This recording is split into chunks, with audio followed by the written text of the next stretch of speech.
We all know that Professor Magoha had his family and relatives, but we also know that he had many brothers and sisters in the Starehe alumni. I had a personal relationship with him, but I want to say a few things about his relationship with Starehe. I thought one of it the director would have mentioned. He was very close to Dr. Griffin, and in 2005, that evening, one evening when Dr. Griffin passed on, and I called him, and he said he wanted to take charge of looking after the remains of Dr. Griffin. And I think he supervised the entire work of preserving that body in a way that he used to tell us it could stay for 200 years. And that is how close he was to Dr. Griffin. The second one that I remember about Starehe is the day he was sworn in as a cabinet minister.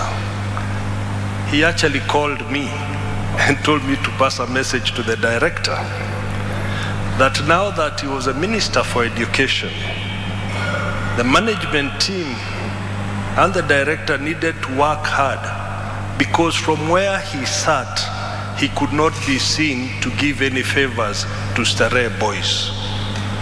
And that was a principle in which we all knew Professor Magoha to be.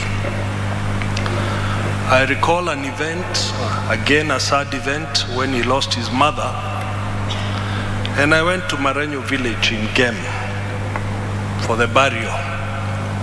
And when he saw me, he asked me, "Why didn't you tell me you were coming?" And I told him, in the Starehe Brotherhood, I cannot tell you I'm coming to bury my mother. I just show up. And although many people think that Professor Magoha never smiled, he actually smiled and laughed. In his days as a VC, especially in the early days as the Vice Chancellor of University of Nairobi, he had difficulties with the Ministry of Education. And the Minister for Education was the late Saitoti. And I'm the one he talked to who brought them together because he needed funding from the ministry. Perhaps many of his secretaries at the university will recall I used to come there for a cup of tea. Now they know what we were plotting as brothers, to have the Ministry of Education support the University of Nairobi. On the day that Professor passed on, and I've shared this with Barbara and Michael, I was having lunch with a friend of his. And this friend was very busy sending money to Professor Magoha. This was at 2:30 that afternoon. And he wanted to M-Pesa to help in burial arrangement of his younger brother. So he sent the money successfully, and immediately Professor called back to say thank you.